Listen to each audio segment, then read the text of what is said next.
Nós queremos agradecer a presença de todos, sejam muito bem-vindos. Queremos agradecer em especial a sua presença que está nos honrando hoje, você que é o nosso convidado. Espero que você sinta-se bem no nosso meio para que você volte outras vezes. Nós sempre pedimos às pessoas que estão nos visitando pela primeira vez que preenchem o cartão Conexão. O cartão Conexão está aí no bolso da cadeira da frente, junto com os envelopes. Então você preenche esse cartão agora ao longo do restante do culto e no final você coloca ele nesse mesmo bolso aí, que o pequeno grupo que está na recepção vai recolher quando terminar o culto. Meus amados, o que é que vocês fariam? Melhor, vou fazer a pergunta no singular. O que é que você faria se descobrisse que só tem 30 dias de vida? Essa é a pergunta de uma série que nós ministramos em 2010, logo depois da inauguração da outra sede, e nós vamos fazer uma reedição dessa série. A próxima série vai ser essa, 30 dias para viver. Vai fazer 5 anos que a gente ministrou essa série. Nós vamos fazer uma reedição dessa série. Então comece a pensar nisso. O que você faria se tivesse apenas mais 30 dias para viver? Esse é o tema da próxima série, 30 dias para viver. Então viver como se você já estivesse partindo. Você vai ver que vai ser um tempo abençoador para a sua vida. Não vai começar próximo domingo, tá certo? Mas é a próxima série que nós vamos ministrar aqui. Hoje nós estamos encerrando essa série, Alcançando Liberdade Financeira. O nosso texto inspirativo, João capítulo 8, versículo 32, que nós vamos ler de primeira bem forte. Vamos lá?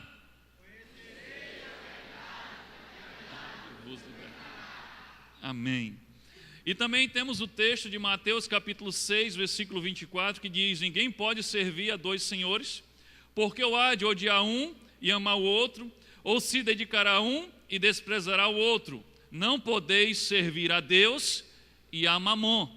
Mamon é uma palavra que significa dinheiro ou riqueza, mas Mamon também é entendido como uma potestade que atua através do dinheiro para aprisionar o coração das pessoas.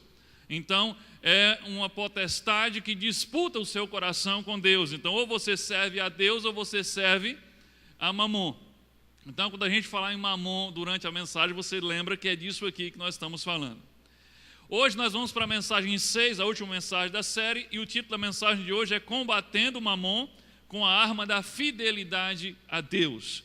Combatendo o Mamon com a arma da fidelidade a Deus. Meus amados, o que é preciso para encontrar a liberdade financeira?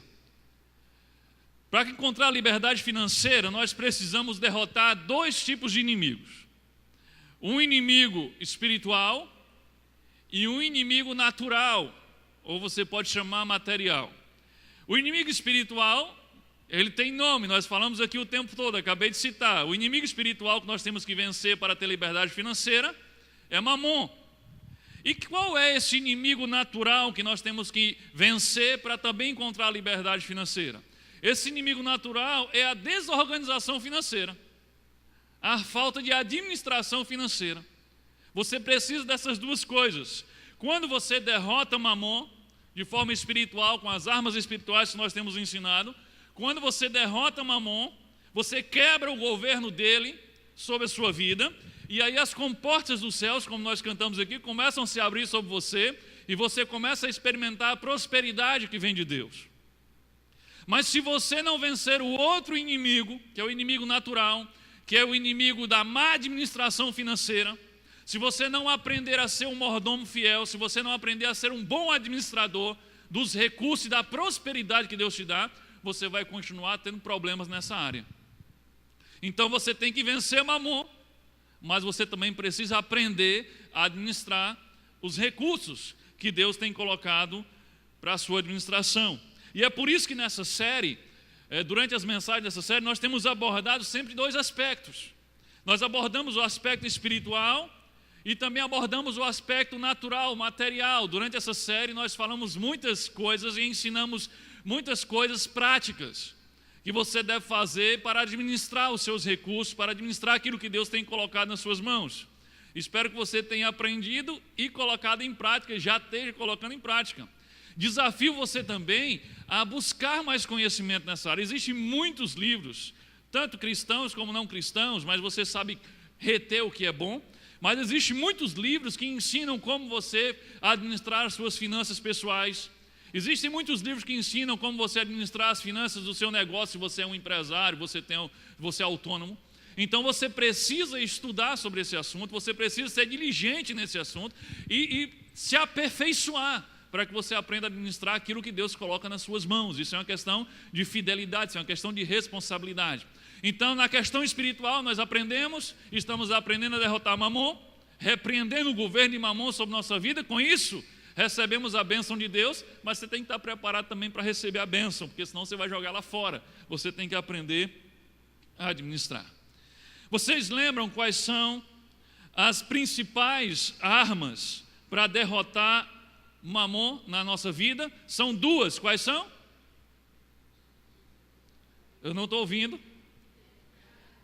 Fidelidade para com Deus e generosidade. Vocês estão lembrados, né, gente? É que vocês estão com vergonha de falar, né? Então, as duas principais armas para derrotar Mamon é fidelidade para com Deus e generosidade para com o próximo. Domingo passado, nós falamos especificamente sobre a generosidade. Nós aprendemos sobre sermos generosos com aquilo que Deus coloca sobre nossa administração. Nós vimos domingo passado que a razão pela qual Deus nos faz prosperar não é para que sejamos mais ricos, mas é para que sejamos mais generosos. Nós aprendemos também, na semana passada, no domingo passado, que todo mordomo fiel, ele se transforma em um multiplicador de riquezas, mas não em um acumulador de riquezas. Então, quando Deus coloca um bem, um valor na tua mão, Deus espera que você seja um administrador fiel e que você multiplique isso, trabalhando com justiça, trabalhando com honestidade, usando a tua inteligência, sendo criativo, mas que você multiplique aquilo que Deus coloca na sua mão. Mas não para você ficar mais rico, mas sim para que você possa ser mais generoso. E aí nós vimos o exemplo da parábola dos talentos, que Jesus chama lá 3 servos, o Senhor chama 3 servos e dá talentos para os 3, e tem um que não multiplica. Ele não joga fora, mas ele guarda, e ele é repreendido duramente porque ele tinha sido infiel, porque ele tinha recebido de Deus um talento, mas não tinha feito nada para multiplicar aquele talento. E o talento que ele tinha, perdeu. E nós vimos os outros que receberam mais do que ele, que foram lá, trabalharam, usaram sua criatividade, tiveram disposição, multiplicaram os talentos que o Senhor tinha dado, e quando o Senhor voltou, eles entregaram porque pertenciam ao Senhor. Eles não foram mesquinhos dizer, porque é de Deus, então não vou trabalhar para multiplicar. Eles entendiam que era do Senhor, mas multiplicaram, e Deus diz que eles eram servos bons e fiéis, e tinham sido fiéis no pouco, e sobre o muito eles seriam colocados. Também falei sobre o episódio da multiplicação dos pães e dos peixes. Se Jesus tivesse simplesmente pego aqueles pães e aqueles peixes e tivesse repartido, ele tinha alimentado no máximo 10 pessoas, e mal. Mas o que é que Jesus fez? Ele dá glórias a Deus, ele agradece a Deus, ele multiplica aquilo e depois ele reparte o resultado da multiplicação e ele alimenta a multidão e ainda sobra, que ajuntam 12 cestos com os pães que sobraram. Então, Deus quer que você, como fiel administrador, que você seja um multiplicador das riquezas que Ele te dá, não para ficar mais rico, não para comprar um carro mais caro, mas para que você também possa crescer em generosidade, porque essa é uma das principais armas que mata o governo de Mamon na sua vida. E hoje nós vamos falar sobre a segunda arma espiritual para derrotar Mamon, que é a arma da fidelidade a Deus nas suas finanças. Meus amados, o diabo, ele sabe que para nós termos uma vida próspera, bem-sucedida, abençoada, ele sabe que é fundamental, porque a Bíblia diz sobre isso, e você lembra que o diabo conhece a Bíblia mais do que você. Lembra quando ele foi tentar Jesus, ele tentou Jesus usando passagens isoladas e fora de contexto da Bíblia? Então ele sabe que para sermos abençoados e prósperos, é fundamental que nós sejamos fiéis nos nossos dízimos e ofertas. Ele sabe disso mais do que você, porque a Bíblia fala sobre isso. Ele sabe disso. Então, como o objetivo dele é fazer com que você tenha uma vida miserável, em todos os sentidos, então ele tem arquitetado e executado um plano para descredibilizar o dízimo e a oferta, fazendo com que nós tenhamos uma verdadeira aversão a esse assunto. Aversão a dízimos e aversão a ofertas. E na hora que nós criamos essa aversão, naturalmente nós deixamos de praticar isso. E quando deixamos de praticar isso, atraímos maldição sobre nossa vida, fechamos as comportas dos céus e passamos a viver uma vida miserável sob o governo de Mamon. É tudo que ele quer. Aí você pode dizer, mas que estratégia é essa que ele tem arquitetado e executado para descredibilizar o dízimo e as ofertas? A principal estratégia é que ele tem corrompido, tem tentado e tem conseguido, tem corrompido líderes cristãos no mundo inteiro, e no Brasil de forma bem especial, líderes cristãos, pastores, seja lá que título seja, tem corrompido esses líderes para que se tornem verdadeiros mercadores, não pastores, mas verdadeiros mercadores, que em vez de cuidar do rebanho, eles estão tirando, arrancando a lã para vender e pegando a carne da ovelha para comer. Então, em vez de cuidar, eles estão extorquindo, manipulando o rebanho de Deus e transformando pequenas igrejas em grandes negócios. Essa é a principal estratégia. Eu tenho certeza que o coração de muita gente já está avesso a esse assunto, porque quando falou disso, lá vem o golpe. É mais um mercador falando. Essa é a primeira estratégia. A segunda estratégia é fazer com que os líderes cristãos que não são corruptos sintam-se envergonhados de ensinar esse assunto na igreja. Porque aqueles que não são corruptos, quando começam a falar desse assunto, são taxados como os outros. Esse aí é igual aos outros, lá vem falar de dinheiro. A igreja estava boa demais, mas já vem falar de dinheiro. Sabia, mais cedo ou mais tarde ele ia falar. E aí os líderes sinceros que não são corruptos começam a ter vergonha de ensinar. E quando não ensinam, o povo não aprende. Se o povo não aprende, o povo não pratica.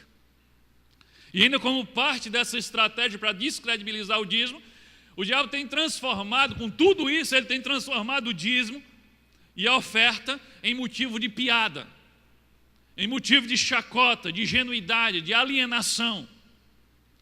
Eu tenho certeza que quando você compartilhou para um amigo seu lá no seu trabalho, ou na sua família, ou na sua vizinhança, que agora você estava frequentando a igreja, que agora você tinha decidido por Jesus, ele já sei que você está dando dinheiro para o pastor, seu besta. Porque virou motivo de chacota e motivo de piada o dízimo.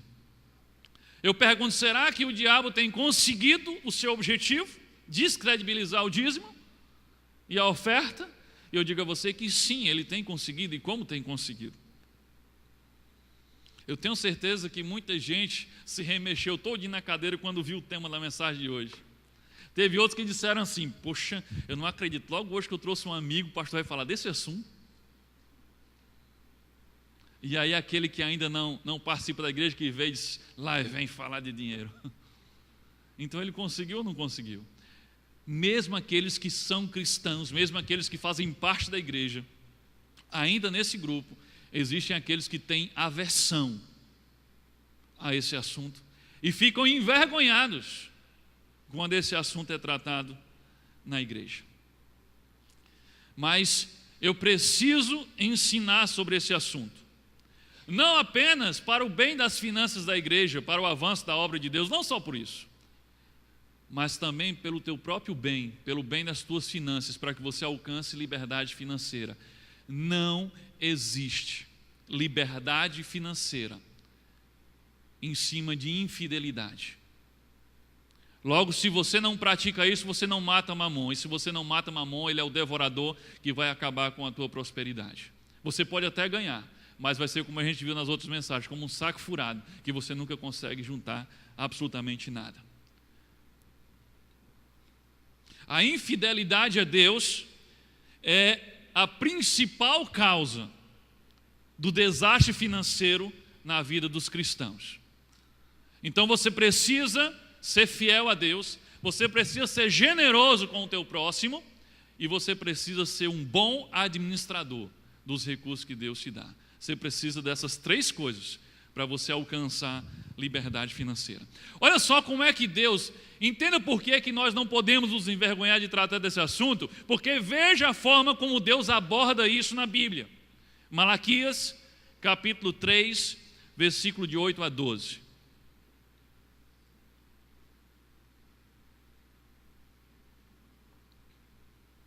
Malaquias, capítulo 3, versículo de 8 a 12, diz assim: pode um homem roubar de Deus? Começa com uma pergunta. Pode o homem roubar de Deus? O profeta responde: contudo vocês estão me roubando. E ainda perguntam: como é que te roubamos? Nos dízimos e nas ofertas. Vocês estão debaixo de grande maldição, porque estão me roubando. A nação toda está me roubando. Tragam o dízimo todo ao depósito do templo, para que haja alimento em minha casa. Ponham-me à prova, diz o Senhor dos Exércitos. O texto continua. E vejam se não vou abrir as comportas dos céus e derramar sobre vocês tantas bênçãos que nem terão onde guardá-las. Impedirei que as pragas devorem as suas colheitas, e as videiras nos campos não perderão o seu fruto, diz o Senhor dos Exércitos. Então todas as nações os chamarão felizes, porque a terra de vocês será maravilhosa, diz o Senhor dos Exércitos. É dessa forma que Deus trata o assunto, mas a vontade que dá de muita gente é de arrancar essa parte da Bíblia. A Bíblia, ou você crê nela ou você não crê. Você não pode pegar a Bíblia e escolher partes que te interessam e viver elas, e desprezar e ignorar as partes que você acha que não te interessam ou que são complicadas para você. Se é palavra de Deus, então é palavra de Deus. E isso que acabamos de ler está aqui na Bíblia, em Malaquias capítulo 3, versículo de 8 a 10. Nesse texto, ele se divide em 3 partes principais. Primeiro, ele fala de uma exortação, um puxão de orelha. Primeiro, ele diz que nós estamos roubando a Deus. A nação de Israel estava roubando a Deus. Como? Nos dízimos e nas ofertas. A exortação é que reter o dízimo e as ofertas é convidar o devorador, é abrir as portas da tua vida para o devorador, porque lembra que ele disse que vai repreender o devorador, é porque o devorador está solto na vida daquele que rouba a Deus. Então a exortação é: vocês estão debaixo de grande maldição, porque estão me roubando. É isso que acabamos de ler. Nesse texto também tem uma ordem, e a ordem é: traga o dízimo ao depósito do templo para que haja mantimento em minha casa. Observe que o verbo aí, ele está no imperativo, tragam, trata-se de uma ordem, não trata-se de uma sugestão. Se der, se você achar melhor, se você quiser, não, ele diz tragam, é uma ordem, é um imperativo, não é uma sugestão. E a terceira parte desse texto tem uma promessa. A promessa é: a maldição será quebrada, o devorador será repreendido. Ele diz: e vejam se eu não vou abrir as comportas dos céus e derramar sobre vocês tantas bênçãos que não terão onde guardá-las. Então há uma exortação, há uma ordem e há uma promessa nesse texto. É dessa forma que Deus trata desse assunto. Vamos começar destrinchando algumas coisas aqui. E se você está aqui hoje, se você não faz parte de uma igreja, você diz: poxa, que dia é esse que eu vim para a igreja? Excelente você estar aqui hoje. Sabe por quê? Você tem ouvido falar de dízimo, de oferta e de igreja de uma forma tão distorcida. E hoje você vai ter a oportunidade de ouvir o que é que a Bíblia realmente fala sobre isso. Como é que nós realmente cremos e aplicamos isso. Então hoje você vai entender pelo meio certo o que é que Deus fala sobre dízimo. Não o que você ouviu falar, mas o que é que Deus fala a respeito desse assunto. Primeira coisa, vamos fazer uma definição aqui. O que é dízimo? Vamos começar respondendo isso. O que é dízimo? Eu não sei se tem para completar, se tiver, você completa. Dízimos são a 10ª parte de tudo que você ganha, recebe e conquista.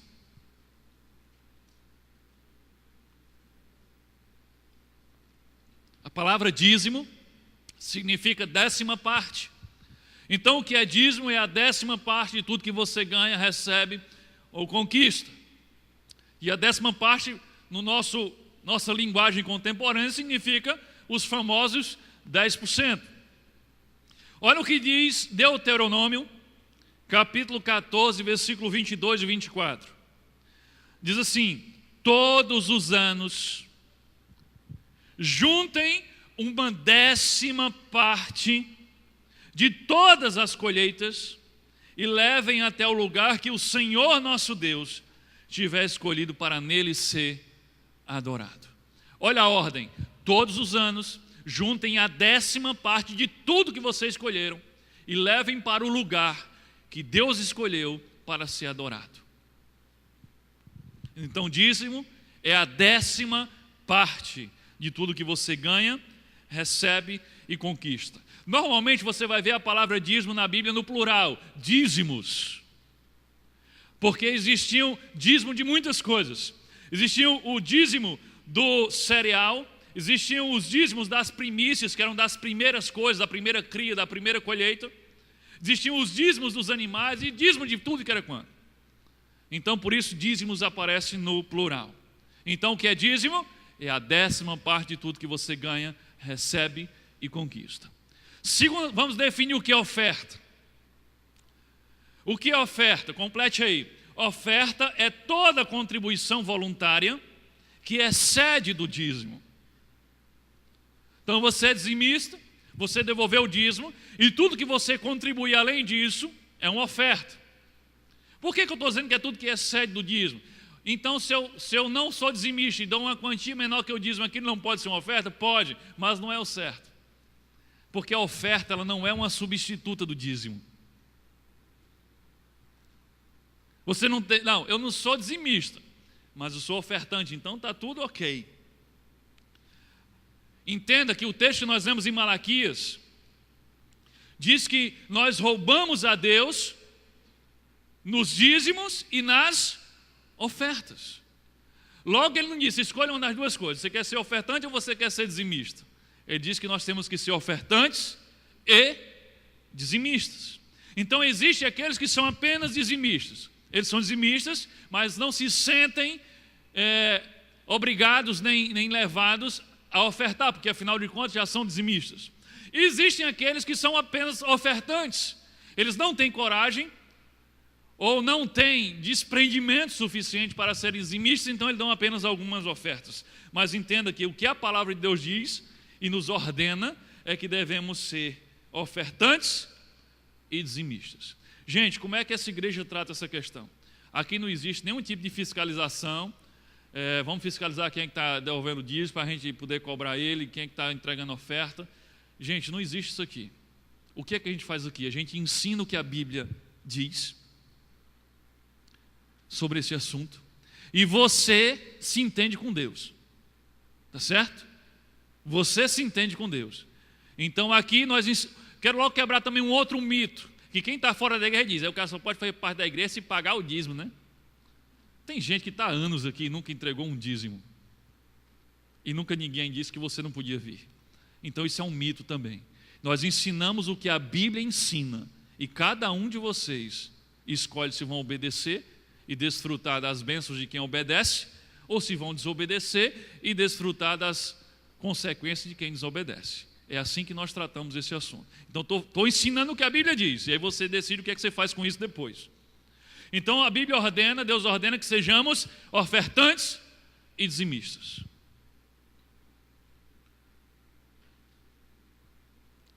Meus amados, nesse exato momento, muito provavelmente, lá no Iraque ou na Síria, um grupo de terroristas chamado Estado Islâmico, devem estar degolando, fuzilando, queimando vivo cristãos. Porque é isso que ele tem feito nos últimos meses e principalmente nos últimos dias, que eles agora tomaram algumas cidades do Iraque, cidades importantes do Iraque. E os cristãos que moram lá ou estão fugindo ou estão morrendo, degolados, fuzilados, queimados vivos em praça pública. As igrejas estão sendo destruídas. E eu fico olhando isso, e aí olho para a nossa fé aqui no Brasil, e às vezes a gente vive uma fé tão fajuta, tão fraca, que a gente não consegue nem devolver um dízimo ou uma oferta, que isso ofende a gente. Aí eu fico pensando, se o Estado Islâmico invadisse o Brasil, o que seria da igreja brasileira? Cristãos que têm uma enorme dificuldade de se desprender para devolver o dízimo que a Bíblia deixa claramente que tem que ser. Será que você seria capaz de dar a sua vida pela sua fé? Você já viu aqueles vídeos? Aqueles cristãos de macacão laranja, ajoelhados na praia, e atrás de cada um deles um carrasco do Estado Islâmico com a faca, e eles falam umas besteiras lá e depois, ao mesmo tempo, eles degolam aqueles cristãos, ou então fuzilam. Se a sua fé, ela encontra dificuldade para algo tão simples como devolver o dízimo, eu imagino se ela sobreviveria a possibilidade de uma tentativa contra a tua vida. Como é que está a nossa fé, hein? A gente se atrapalha e tropeça em coisas tão pequenas como dízimos e ofertas. O que será de nós quando o caldo engrossar para o nosso lado? Próxima pergunta: qual o propósito dos dízimos e das ofertas? Para que serve? Qual o propósito disso? Para que Deus inventou esse negócio? Complete aí. Os dízimos e as ofertas são para sustento da obra de Deus. Os dízimos e as ofertas foram criadas com um objetivo, para sustento da obra de Deus. Um pedacinho do texto que lemos, Malaquias 3:10, diz: tragam o dízimo todo ao depósito do templo, para que haja alimento, ou seja, sustento na minha casa. E ele é claro, ele diz, é todo, viu? Traga todo o dízimo, não é só uma parte. Traga todo o dízimo ao depósito do templo para que haja sustento, alimento na minha casa. Meus amados, os dízimos, eles foram incorporados na vida do povo de Deus com o objetivo de proporcionar a manutenção do templo e o sustento dos levitas. Quem são os levitas? Os levitas eram uma tribo, porque Israel era dividido em 12 tribos, e os levitas eram uma tribo que Deus escolheu para ser a tribo de sacerdotes, de músicos, que serviam no templo, que eram os porteiros, os faxineiros. Quando chegaram na terra prometida, chegou a hora de dividir a terra pelas tribos de Israel, pelas 12 tribos. E Deus diz: eu não vou entregar nenhuma terra, nenhuma herança de terra para a tribo de Levi, porque a herança da tribo de Levi será cuidar do templo. Então, a partir da tribo de Levi é de onde saem os sacerdotes, os músicos, os porteiros, as pessoas que serviam no templo. E Deus determinou que os levitas não iriam para a plantação, nem teriam direito a terras, mas que eles seriam sustentados pelos dízimos e pelas ofertas das outras tribos que estavam na colheita e sustentariam a tribo que cuidava do templo. Josué capítulo 13, versículo 14. Tão somente a tribo de Levi não deu herança. As ofertas queimadas do Senhor, Deus de Israel, são a sua herança, como já lhe tinha dito. A tribo de Levi, ela não recebe terras como herança, mas ela vai cuidar do templo e ela vai viver das ofertas e dos dízimos das outras tribos. Por que Deus fez isso? Porque se a tribo de Levi tivesse terra e fosse trabalhar cultivando terra, quem iria cuidar do templo do Senhor? Então Deus escolhe, não sei porquê, mas Deus escolhe a tribo de Levi. Então os dízimos são incorporados nesse contexto, e as ofertas são incorporadas nesse contexto. Além de ser algo de adoração a Deus, é também um meio de sustento da obra e daqueles que trabalham para que a obra continue avançando. O próprio Jesus, isso é tão sério, esse princípio é tão sério que o próprio Jesus, quando iniciou o seu ministério, não antes, mas quando iniciou o seu ministério, Jesus e os seus discípulos viviam das ofertas que um grupo de mulheres que faziam parte dos discípulos ofertavam e contribuíam para que ele e os seus discípulos vivessem. Lucas capítulo 8, versículo 2 e 3 diz assim: e também algumas mulheres que haviam sido livradas de espíritos maus e curadas de doenças, eram Maria, chamada Madalena, de quem tinham sido expulsos 7 demônios, Joana, mulher de Cusa, que era alto funcionário do governo de Herodes, Susana e muitas outras mulheres que com os seus próprios recursos ajudavam Jesus e os seus discípulos. Meus amados, Jesus não precisava disso. É só olhar para a multiplicação de pães e peixes. Jesus não precisava dos recursos daquelas mulheres. Mas quando ele se tornou o pregador do Evangelho no seu ministério durante 3 anos, não antes, porque antes ele vivia lá da carpintaria,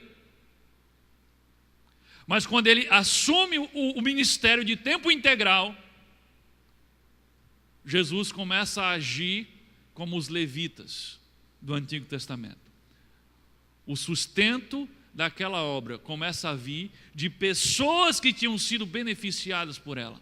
Mulheres que tinham sido limpas de demônios, mulheres que tinham sido curadas, pessoas que tinham sido salvas, elas contribuíam para que o ministério de Jesus e seus discípulos fosse adiante. Deus decidiu que os dízimos e as ofertas seriam a fonte de recursos para a sua obra aqui na terra. Ele que decidiu isso. Então, os dízimos e as ofertas não devem ter uma outra destinação a não ser entregues na igreja, para sustento da obra, avanço do reino. Por que eu estou dizendo isso? Porque tem algumas pessoas que elas resistem tanto à ideia de entregar seu dízimo na igreja que elas decidem fazer caridade com dízimo. Ah, não é de Deus? Então eu vou comprar cestas básicas e vou dar para os pobres. Quem ousa dizer que isso está errado? A Bíblia. Ele estraga todo o dízimo ao depósito do templo. Ah, mas nós temos que ser generosos? Temos, mas seja generoso com seus 90%. O dízimo, Deus determinou para que é que servia. Gente, foi claro, traga ao templo para que haja mantimento na minha casa. Quando houve a divisão das tribos, foi claro, vocês vão levar para o templo, para sustento da minha casa e também sustento da tribo de Levi, que eu escolhi para trabalhar de tempo integral na minha obra. Então é claro, você faz se você quiser, mas é claro. Sabe, não foram os pastores que inventaram isso. Está aqui na Bíblia. Então, dízimos foram criados por Deus, instituídos para sustento da obra dele aqui na terra. Letra B. Os dízimos são um tratamento para o coração do homem. Os dízimos são um tratamento para o coração do homem. Já falei até sobre isso aqui numa ministração de oferta durante essa série. Por que que Deus escolheu usar dízimos e ofertas como sustento da sua obra aqui na terra? Sabe, eu preferia que Deus não tivesse escolhido desse jeito, sinceramente. Essa é a parte que eu preferia que não fosse assim. Mas Ele escolheu que fosse assim. Seria muito melhor que Ele tivesse escolhido uma outra forma. De repente a igreja abriu uma conta no banco e Deus de forma sobrenatural faria aparecer naquela conta todo mês o que a igreja precisava. Gente, seria muito melhor. Seria muito melhor. Seria mais eficaz. A obra avançaria até mais. E eu não teria que passar por um monte de situações humilhantes, constrangedoras que todo líder passa. Você diz, eu vou ser pastor. É uma benção ser pastor, mas não é fácil. Não é fácil. Não é nada fácil ser levita. Viver de tempo integral para a obra. Não é nada fácil.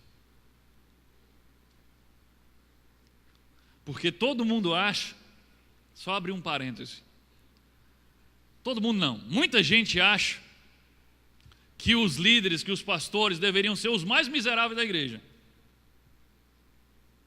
As pessoas se ofendem com a prosperidade do seu pastor. Sabia disso? Muita gente se ofende com a prosperidade do seu pastor.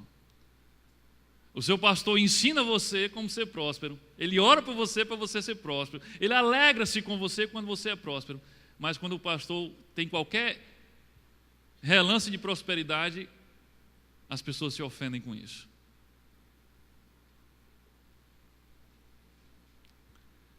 Tem gente que acha que o pastor tem que ter o pior salário da igreja.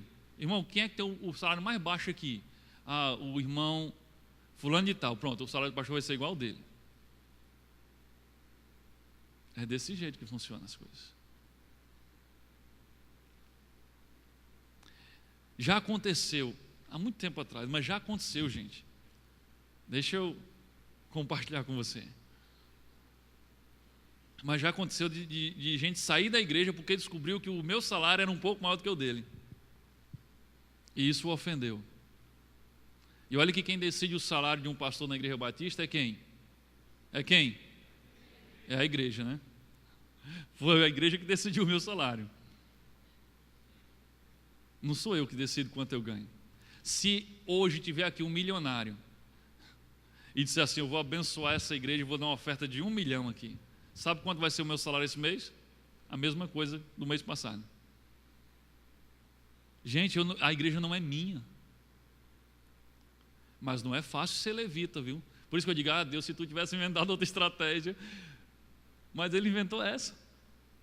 Eu lembro que em 2010, gente, 2010, eu comprei um carro usado de fabricação 2006, fora de linha. Esse carro tinha saído de linha em 2008.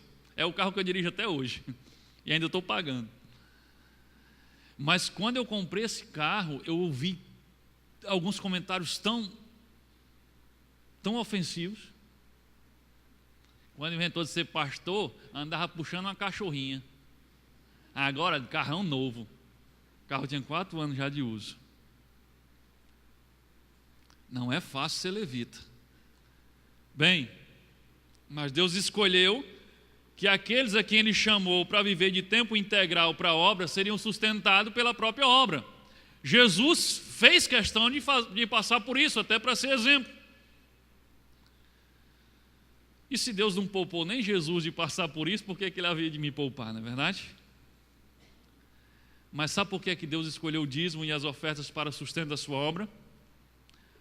Para tratar o nosso coração. Para tratar o seu coração e também tratar o meu coração. Para tratar o nosso coração.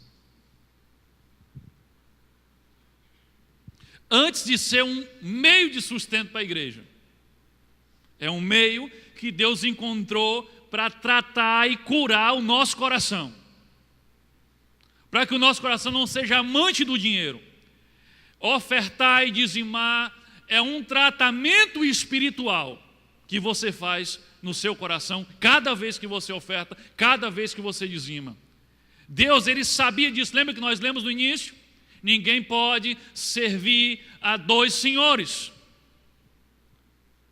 Porque eu amo um e odeio o outro. Ninguém pode servir a Deus e ao dinheiro. Ninguém pode servir a Deus e a mamon.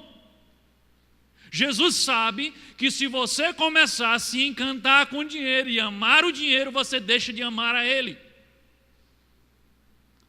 Então, Deus, na sua infinita sabedoria, através do dízimo, Ele criou um mecanismo para tratar o nosso coração. Então, antes do dízimo ser um meio de sustento para a igreja, primeiro de tudo, ele funciona como um tratamento espiritual para que você não ame o dinheiro. Cada vez que você entrega o seu dízimo, a sua oferta, você está dando uma martelada na cabeça de Mamon, e você está dizendo: quem é o meu Senhor é Deus, eu amo a Deus, eu não sirvo a Mamon, não sirvo o dinheiro, tudo pertence ao Senhor e está aqui a minha adoração. Então, antes de tudo, o dízimo é um tratamento. A oferta é um tratamento. E cada vez que você faz isso, vai ficando cada vez mais fácil. E você vai se desapegando cada vez mais. E o teu coração vai tendo um dono, que não é Mamon, mas é o Senhor. Então, antes de ser um meio de sustento da igreja, o dízimo e a oferta é um meio de tratar o teu coração, para que você não se torne um amante do dinheiro. Mateus 6:21 diz: onde estiver o teu tesouro, ali estará o teu coração. Jesus sabe disso. E é por isso que Ele está fazendo com que você todo dia esteja colocando o seu tesouro em Deus, para que o teu coração acompanhe o teu tesouro. Cada vez que você devolve o dízimo, cada vez que você entrega a oferta, você está matando Mamon e libertando o seu coração. Cada vez. Então é um tratamento espiritual. Próxima pergunta é a seguinte: quais as desculpas mais comuns usadas pelas pessoas para serem infiéis nos dízimos e nas ofertas? Tem muitas desculpas, mas tem umas que são clássicas, né? E a mais clássica, que tem sido usado muito ultimamente, é essa daí. Primeiro, dízimo é coisa da lei e eu vivo na graça. Dízimo é coisa da lei e eu vivo no tempo da graça. Então, eu não preciso ser dizimista, eu apenas dou algumas ofertas. Será que isso é bíblico? Será que isso está certo? Será que o dízimo realmente é coisa do Antigo Testamento, é coisa da lei, e quem vive no tempo da graça, na nova aliança, não precisa dizimar? Primeira coisa que você precisa entender: o dízimo ele não surgiu na lei. O dízimo ele antecede a lei. O dízimo, há registro na Bíblia do dízimo antes de Deus entregar a sua lei ao homem. O dízimo não foi inventado na lei, mas ele já era praticado antes de Deus dar a lei. Então o dízimo antecede a lei. Nos primeiros capítulos da Bíblia, nas primeiras páginas da Bíblia, nós já vemos o relato da oferta e o relato do dízimo. Em Gênesis, nas primeiras folhas da Bíblia. Olha só, as ofertas também antecedem a lei. Gênesis capítulo 4, versículo 3 e 4. Os filhos de Adão e Eva. Aconteceu que no fim de uns tempos trouxe Caim do fruto da terra uma oferta ao Senhor. Abel, por sua vez, trouxe das primícias do seu rebanho e da gordura deste. Agradou-se o Senhor de Abel e de sua oferta. Não vamos entrar no mérito porque é que Deus não se agradou da oferta de Caim. Eu só estou usando esse texto para registrar o quê? Que nas primeiras páginas da Bíblia, no 4º capítulo da Bíblia, já há um registro que existia uma prática de entregar ofertas ao Senhor. E que o Senhor se agradava, ou não, dependendo do coração do ofertante. Quando nós chegamos no capítulo 14 de Gênesis, capítulo 14, versículo 18 e 20, nós vemos o registro do dízimo. Abraão vai dizimar aqui. Olha o que diz: Melquisedeque, rei de Salém, trouxe pão e vinho, era sacerdote do Deus Altíssimo. Abençoou ele Abraão e disse: bendito seja Abraão pelo Deus Altíssimo, que possui os céus e a terra. E bendito seja o Deus Altíssimo, que entregou os teus adversários nas tuas mãos. Agora presta atenção. E de tudo lhe deu Abrão o dízimo. Só para registro, aí aparece Abrão, tá certo, porque depois Deus muda o nome dele para Abraão, mas aí não tinha mudado ainda. Quem é Melquisedeque? é o rei de Salém, mas o texto diz que ele também era sacerdote do Deus Altíssimo. Então Abraão, lá no início, em Gênesis, observe que a lei é entregue a Moisés lá em Êxodo. Então, muito antes de Deus entregar a sua lei ao homem, já existia a prática do dízimo. Abraão de tudo deu o dízimo. Abraão não deu o dízimo porque a lei ordenava, a lei nem existia. Ele deu o dízimo porque ele tinha fé. O fundamento principal do dízimo não é a lei. O fundamento principal do dízimo é a fé. Pela fé foi que Abraão deu o dízimo de tudo, porque ele entendia que Deus era o seu provedor. Depois, e somente depois, o dízimo é incorporado na lei, e ele passa a fazer parte da lei, mas ele surge antes da lei. E outra coisa, Jesus não veio para destruir a lei, mas ele veio para cumprir a lei no nosso lugar. Ele não veio para jogar a lei fora, mas ele veio para cumprir uma lei que nós não éramos capazes de cumprir. Outra coisa, a graça não é menos que a lei. Entenda isso, a graça não é menos que a lei. Na verdade, a graça é mais séria do que a lei, mais profunda do que a lei. Vou dar alguns exemplos. No tempo da lei, se você era do povo de Deus, a marca que você tinha, que definia você, que distinguia você se você era de Deus, era a circuncisão, que era feita nos homens. A circuncisão que era feita no 8º dia de nascido. E o que é circuncisão? Era uma operação de fimose que era feita nos meninos. Então, os homens judeus eram circuncidados. Aquela era a marca do povo de Deus. Quando chega no tempo da graça, no Novo Testamento, a circuncisão é abolida, mas ela é substituída por algo muito mais forte. Agora a circuncisão é a marca no coração. Agora é um caráter semelhante ao de Cristo. Eu pergunto qual era o mais fácil. Era ter uma circuncisão que foi feita em mim quando eu tinha 8 dias de nascido, ou eu hoje desenvolver o caráter de Cristo? É muito mais sério, muito mais profunda a graça do que a lei.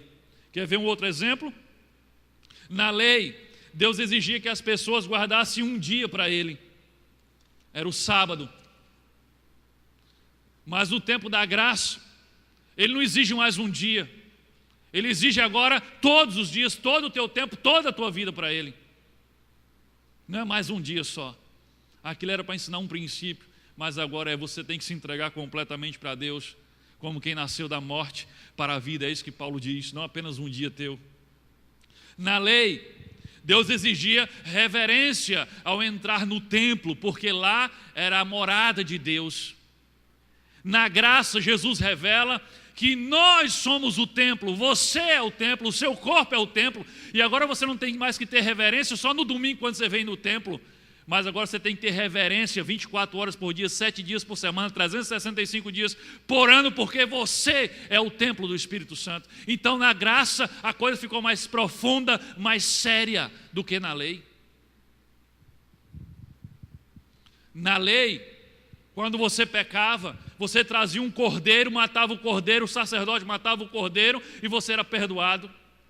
Na graça foi Jesus que teve que ser o cordeiro e ser morto para que você fosse perdoado. Na lei era exigido o dízimo, a 10ª parte de tudo que você tinha. E sabe o que é que Jesus começou a exigir na graça? Não mais 10%, agora ele exige 100% de tudo que você é, de tudo que você tem, de tudo que você faz. Lembra dos discípulos? Pedro e os outros pescadores, para seguir a Jesus, eles tiveram que abrir mão só de 10% do que eles tinham. Eles abriram mão dos seus barcos, de suas redes, da sua profissão. Mateus abriu mão lá do seu emprego, do seu ganha-pão, do seu emprego na Receita Federal do Império Romano. E o que foi que Jesus pediu ao jovem rico? Vai, jovem, pega 10% de tudo que tu tem, entrega e dá aos pobres, foi isso? Ele diz, vai, vende tudo que tem, dá aos pobres, vem, me segue.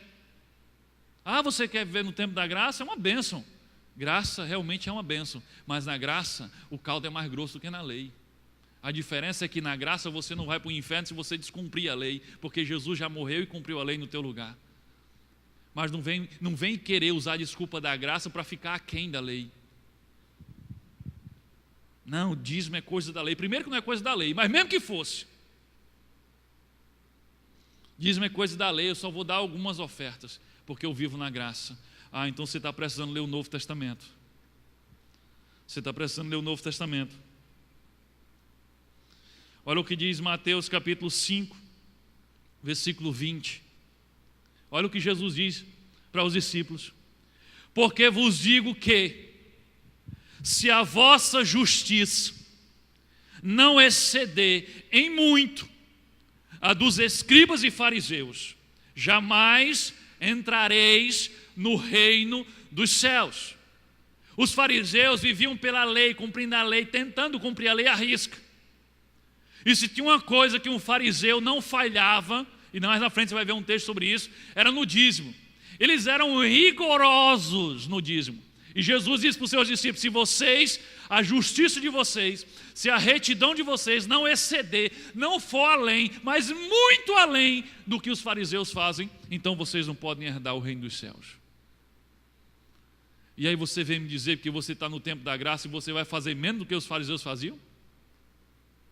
Jesus está dizendo que você tem que fazer muito mais do que eles faziam, e você está dizendo que vive na graça vai fazer menos do que eles faziam? Amado, isso é desculpa para continuar apegado e amando o dinheiro. O que Jesus pede na graça é muito mais do que 10%. Marcos 10, 21. Jesus, fitando, o amou e disse: só uma coisa te falta, vai e vende tudo quanto tens, dá aos pobres e terás um tesouro no céu, então vem e segue-me. Foi só isso que Jesus pediu àquele jovem. Na igreja primitiva, você vive no tempo da graça, então leia Atos, o surgimento da igreja. Olha só quanto eles entregavam na igreja primitiva, Atos capítulo 2, versículo 45. Vendiam as suas propriedades e bens, distribuindo o produto entre todos, à medida que alguém tinha necessidade. Eles vendiam tudo que tinham, entregavam os apóstolos distribuíam com quem tinha necessidade. Era só isso que eles entregavam, tudo que tinham. Então não venha me dizer que você vive na graça com a desculpa para viver aquém da lei. Aí alguém diz assim: mas Jesus nunca ensinou sobre o dízimo. Jesus nunca ensinou sobre o dízimo. Não ensinou diretamente, mas ele também nunca condenou a prática do dízimo. Pelo contrário, ele reafirmou a prática do dízimo. Mateus capítulo 23, versículo 23.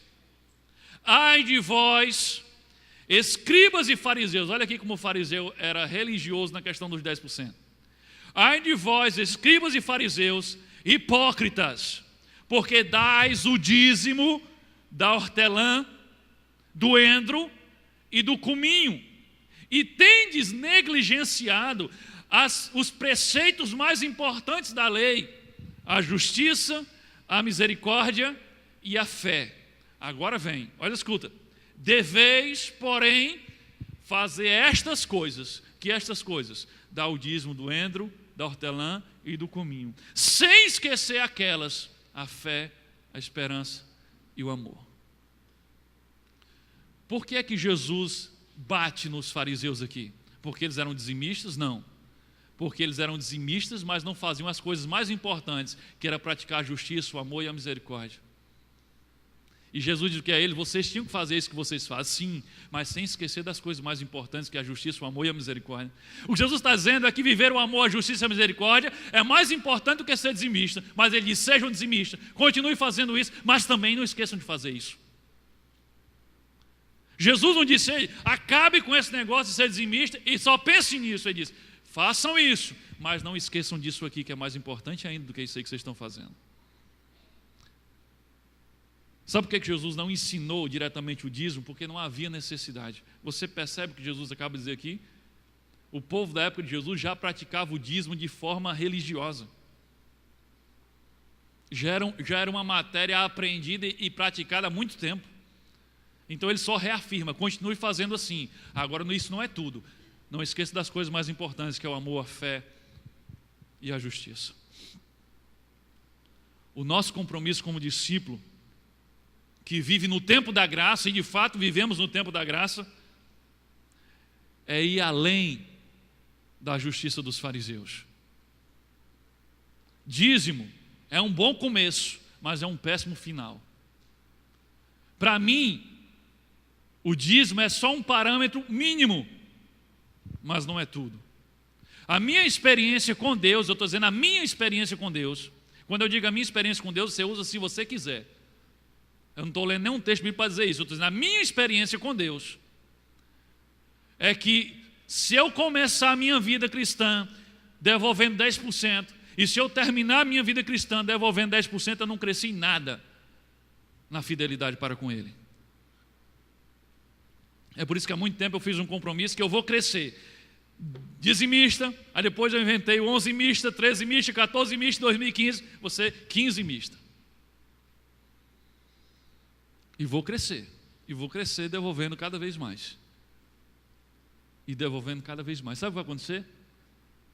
Hoje eu vivo melhor com os 75, ou com os 85, do que vivia com os 90. E quando eu chegar em devolver 20, eu vou viver melhor com os 80 do que eu vivia com os 90. E assim vai, porque Deus é fiel. E o que Ele fala não é mentira. Então você vive na graça? Amém, realmente você vive na graça. Mas lembre, a graça não é menos que a lei. A diferença é que você não vai ser lançado do inferno se deixar de cumprir alguma coisa, porque Jesus cumpriu a lei no teu lugar. Mas a graça é muito mais profunda do que a lei. E o dízimo não é coisa da lei, é coisa da Bíblia. Segunda desculpa. Começarei a ser dizimista e ofertante quando eu sair da crise e tiver algum dinheiro sobrando. Talvez você começou a série e você já começou a fazer esse plano. Quando eu sair das dívidas, aí eu vou começar a ser dizimista. Não, se Deus me der aquela causa na justiça, aí eu vou ser dizimista. Não, quando Ele me ajudar a me livrar das minhas dívidas, então eu vou começar a ser dizimista. Meu amado, isso não é fé, isso é incredulidade. Você está orando para que Deus abençoe a sua vida, ao mesmo tempo em que você está sendo infiel a Ele. Então você está pedindo para Ele se contradizer. Porque foi que Ele disse lá no texto de Malaquias? Que nós deixássemos de roubá-lo, que fôssemos fiéis entregando nossos dízimos e nossas ofertas, e então Ele repreenderia o devorador e derramaria bênção sobre nós que não teríamos como juntar. Mas Ele diz primeiro, se conserte, pare de roubar, devolva. E depois eu abrirei as comportas do céu sobre você. Aí quando você inverte isso, você está dizendo assim, Deus, primeiro o Senhor abre as suas comportas sobre mim, e depois eu vou ser fiel ao Senhor. Você está pedindo para Deus contradizer o que Ele disse? Você está querendo inverter a proposta de Deus? Esse negócio não vai dar certo. Aí você está dizendo, não, quando eu tiver muito eu vou ser fiel. E aí o que Jesus diz lá na parábola dos talentos? Se você é infiel no pouco, você é infiel no muito. Se você, meu amado, se você hoje ganha R$100 e você não consegue devolver R$10, quando você ganhar 10 mil, aí é que você não vai ser capaz de devolver 1.000. Porque você está amando o dinheiro. Você não está confiando em Deus. Dízimo não é uma questão de lei, é uma questão de fé. Outra coisa, não tente melhorar de vida usando um recurso que não é seu. Tudo pertence a Deus, mas o dízimo Ele já determinou que tinha que ser devolvido. E é por isso que em Malaquias Ele usa a expressão forte, roubando. Então não tente melhorar de vida usando um recurso que não é seu. Como tem crente pagando conta e pagando dívida com dinheiro que não é dele? Como tem crente comprando coisas, carro, casa, roupa, celular, com dinheiro que não é dele? Você está atraindo maldição para a sua vida. Depois você vai orar, Deus me abençoa. O que é que diz lá em Malaquias? Vocês estão debaixo de grande maldição, porque estão me roubando. Pensa numa coisa, quantas coisas tem na sua casa, presta atenção, quantas coisas tem na sua casa que são fruto de roubo? É sério isso? Não estou falando que você receptou mercadoria roubada de alguém, não. Foi você mesmo que roubou. roubou de Deus. Quantas coisas você tem que são fruto de roubo? Será que o carro que você dirige não é fruto disso? Será que a casa que você mora não é fruto disso? Será que a TV que você assiste não é fruto disso? Faça um levantamento. Quantas coisas tem na sua casa que são frutos de roubo? Mas não é roubar qualquer um não, é roubar só a Deus. E aí Deus diz, vocês são amaldiçoados. Atraem maldição sobre vocês, porque vocês estão me roubando. Se você quiser jogar tudo isso que eu estou falando fora, jogue, mas lembre, você está jogando isso aqui fora.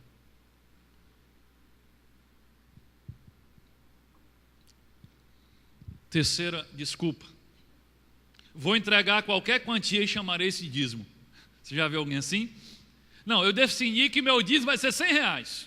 Pronto, isso aqui é meu dízimo, R$100. Gente, não é assim que funciona. 10% é 10%, a 10ª parte é a 10ª parte.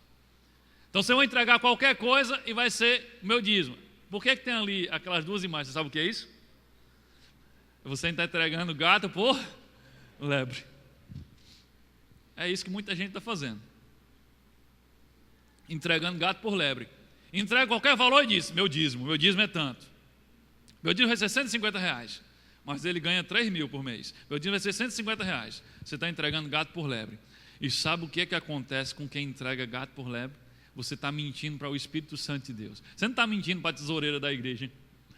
Você está mentindo para o Espírito Santo de Deus. Atos capítulo 5, versículo de 1 a 5. Olha o que acontece com quem mente sobre as questões financeiras para com Deus. Entretanto, certo homem chamado Ananias, com sua mulher Safira, vendeu uma propriedade. Lembra a igreja de Atos? Estavam vendendo tudo e entregando os apóstolos. Eles entraram na conversa, vamos vender tudo também. Venderam uma propriedade, mas em acordo com sua mulher, reteve parte do preço e levando o restante depositou aos pés dos apóstolos. Então disse Pedro, Ananias, por que encheu Satanás teu coração para que mentisses ao Espírito Santo? Continua, reservando parte do valor do campo, conservando porventura não seria teu? E vendido não estaria em teu poder? Como, pois, assentastes no teu coração esse desígnio? Não mentiste aos homens, mas a Deus.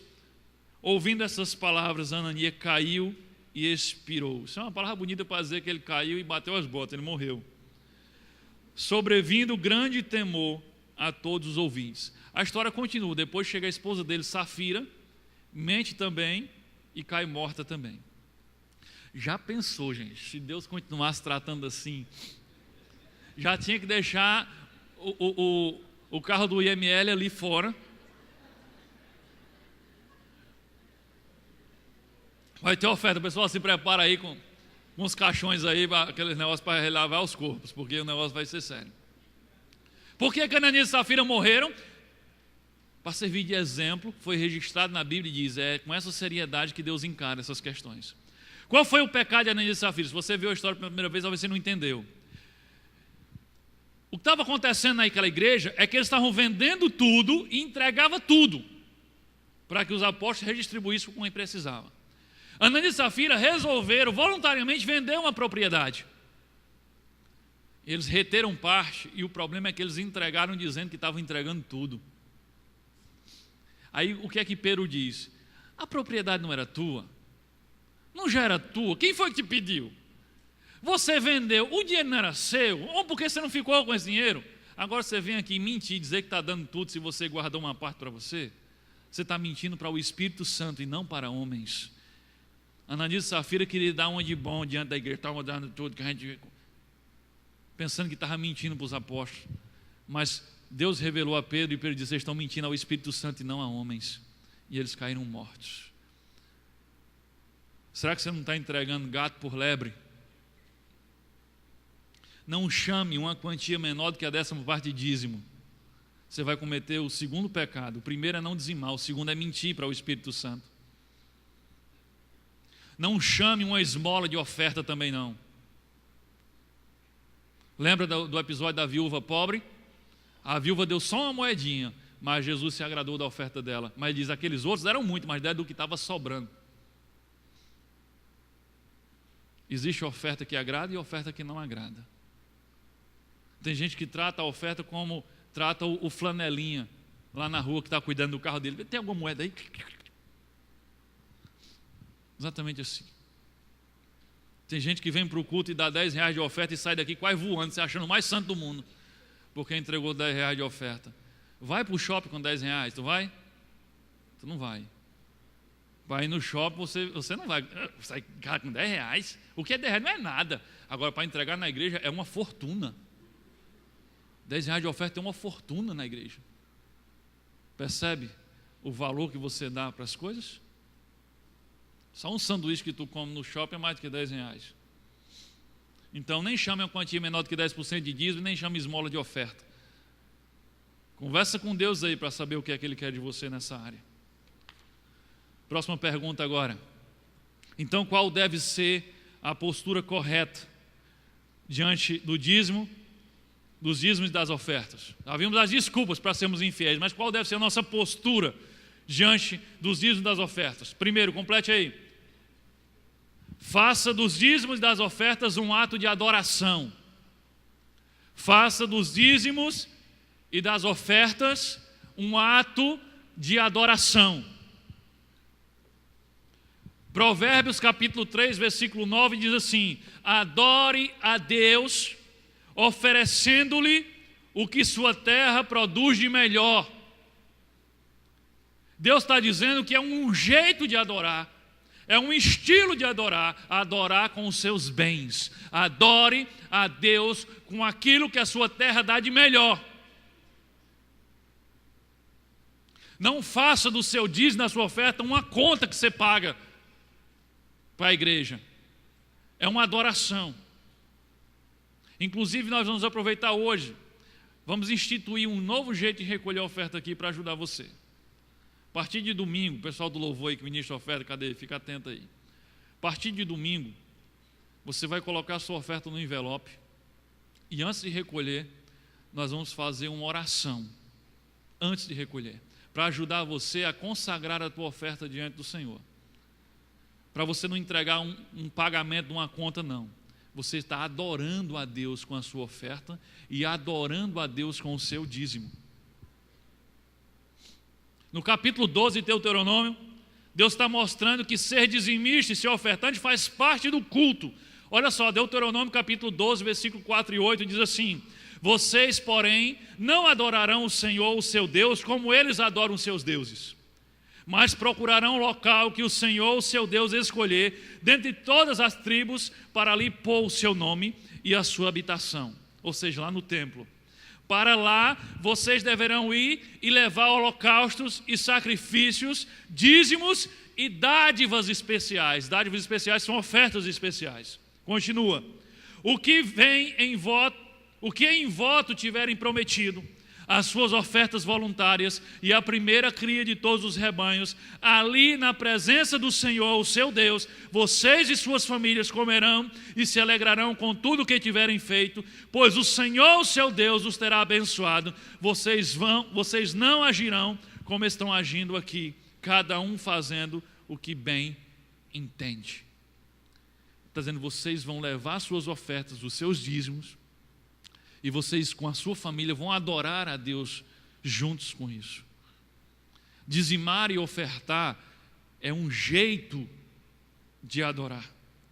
Todo mundo gosta de adorar cantando, né? É uma maravilha.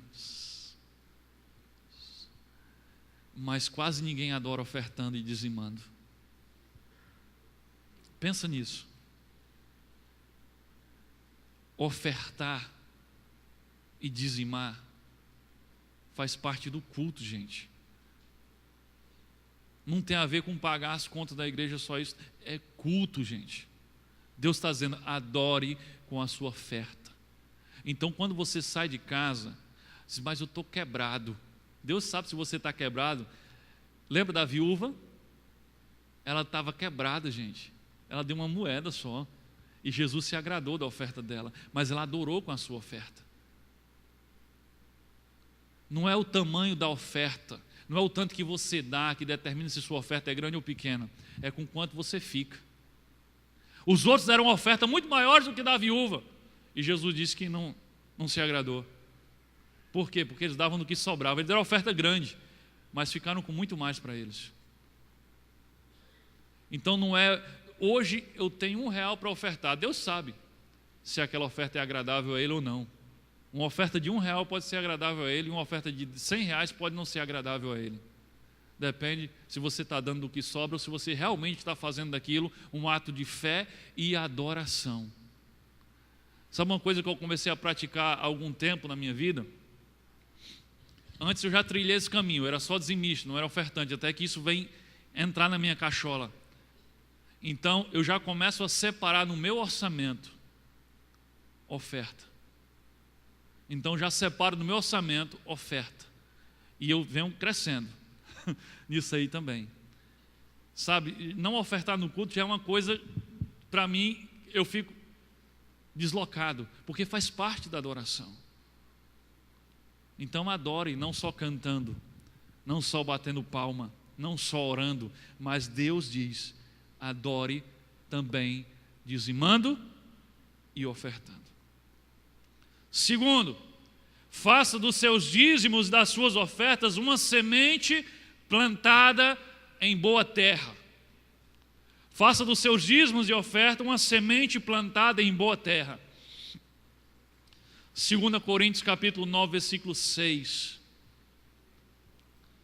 Lembre-se, aquele que semeia pouco, também colherá pouco, e aquele que semeia com fartura, também colherá com fartura. Tudo que você der a Deus, Ele multiplica. Você entrega lá os 5 pães e os 2 peixinhos, e Ele multiplica. Tudo que você quer que Ele multiplique, então você entrega a Ele. Você dá o seu tempo a Ele, sabe o que Ele faz? Ele multiplica, gente. É impressionante como tem pessoas que parece que têm 48 horas por dia, porque elas fazem tanta coisa para Deus, e outros não fazem nada, não tenho tempo, mas os que se propõem a fazer, parece que o tempo multiplica. Você quer que o seu talento multiplique? Então entregue o seu talento para Deus. Você quer que a sua energia se renove e multiplique? Então entregue a sua energia para Deus. E você quer que o seu dinheiro multiplique-se? Adivinha o que é que você faz? Você também entrega para Deus.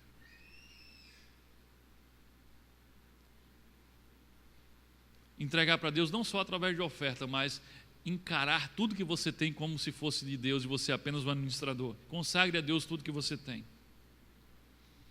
Então o que você quer que Deus multiplique, entregue para Deus. Essa é a lei da semeadura. Mas como eu já falei aqui outras vezes, sabe qual é o grande segredo da lei da semeadura? Sabe por que tem gente que entrega oferta e nada acontece, entrega dízimo e nada acontece? Porque o segredo da lei da semeadura é que a semente tem que morrer antes de multiplicar. A semente precisa morrer antes de multiplicar. Se você pega uma semente de milho e planta lá no seu quintal, e todo dia você vai lá e desenterra, já brotou? Aí você enterra de novo. Amanhã você vai, já brotou, sabe o que vai acontecer com essa semente? Ela nunca vai brotar. Você não deixa ela morrer, você não esquece ela lá. Você está sempre pastorando, vê se será que já nasceu uma plantinha, deixa eu ver. Não nasce. Você planta em terra e deixa, e esquece, daqui a pouco você tem uma planta produzindo milhares de vezes mais do que a semente que você plantou. Você entrega seu dízimo, você devolve o seu dízimo, você entrega a sua oferta, e aí você fica pastorando a recompensa. Deus, é hoje que eu vou receber a minha bênção. Deus, mas já faz uma semana que eu devolvi o dízimo e nada. Não morreu a semente. Você está pastorando a recompensa. Você está com o coração ainda naquilo que você entregou. Você não entregou, você colocou lá e está esperando pegar de volta. Entrega o seu dízimo e a sua oferta para abençoar, para adorar, para obedecer, mas não para barganhar com Deus. Não como barganha. Se você fizer como adoração, se você fizer para abençoar o reino, se você fizer para obedecer a Deus, e você deixar a semente morrer, as janelas vão se abrir sobre você e Ele derramará bênçãos sem medida sobre você. Lucas capítulo 18, versículo 28 ao 29. Aí no seu esboço eu acho que tem 28 ou 38, mas é 28 ou 29. Pedro lhe disse: nós deixamos tudo o que tínhamos para seguir-te. Respondeu Jesus: digo-lhes a verdade, ninguém que tenha deixado casa, mulher, irmãos, pai ou filhos, por causa do reino de Deus, deixará de receber na presente era muitas vezes mais, e na era futura a vida eterna. Amém? Agora preste atenção. Ele disse assim: quem fez tudo isso e deixou tudo isso por causa do reino de Deus, não para receber em troca. E se você deixou casa, família, bens, tudo que você deixou, se você fez isso por causa do reino, pensando no reino e para o reino, ele diz: você receberá 100 vezes mais nesta vida e ainda de quebra vai receber a vida eterna. Mas não é que você foi lá e botou lá para receber de volta, para barganhar e ficou pastorando. Não, você fez isso pelo reino. E ele disse: você vai receber 100 vezes mais. Qual é o banco que paga esse juro, hein? Você conhece algum banco que paga esse juro? Não existe, só o banco celestial mesmo. Lembre-se, quem planta pouca semente vai ter uma colheita pequena, mas aquele que planta muitas sementes vai ter uma colheita grande ou até uma colheita gigante. O que você quer que Deus multiplique? Então entregue ao Senhor. Meu amado, para concluir, se você entregou sua vida a Jesus, se você já é um discípulo de Jesus, se você já fez uma oração convidando Ele para ser o teu Senhor e entrar no teu coração e na tua vida, o diabo não pode mais mandar você para o inferno, arrastar você para o inferno. Não pode. Mas ele pode tirar de você a alegria de ser um discípulo abençoado e próspero enquanto você estiver aqui. A Bíblia chama ele de devorador. Devorador. Ele vai fazer você ser infiel a Deus. Ele vai travar o teu coração para que você seja infiel a Deus. Porque assim ele faz você passar por situações que você não deveria passar e que Deus nunca planejou que você passasse. Assim ele faz você viver na miséria, debaixo do governo de Mamon, e de quebra ele ainda prejudica o avanço do reino. Então entenda uma coisa: nós sabemos que a igreja, que a obra de Deus, ela precisa da sua oferta e do seu dízimo. Mas eu quero que você entenda uma coisa hoje. Você precisa ser fiel nos seus dízimos e nas suas ofertas para o seu próprio bem, para que Mamon morra na sua vida e que o seu coração seja do Senhor e não do dinheiro. Amém? Que Deus nos abençoe.